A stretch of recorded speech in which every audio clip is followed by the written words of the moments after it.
Jangan lupa membaca doa sesudah sholat subuh atau sesudah sholat maghrib. 2 waktu itu baca doa. Bismillahi ala nafsi wa mali wa ahli. Ingat baca doa itu 7 kali.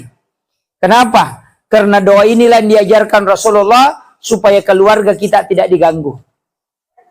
Baik itu diganggu oleh orang lain. Karena dulu itu Pak orang curi emas, curi sandal. Sekarang banyak yang curi suami. Makanya jaga suaminya baik-baik. Karena sekarang banyak pencuri suami nih. Apalagi kalau saya lihat ganteng-gantengnya pengantin laki-laki. Wah bahaya. Nggak kurang 2 gadis yang sudah dirayu kayaknya ini. Kayaknya jaga baik-baik itu. Makanya saya wasiatkan kepada pengantin perempuan baca itu. Bismillahi ala nafsi wa mali wa ahli. 7 kali.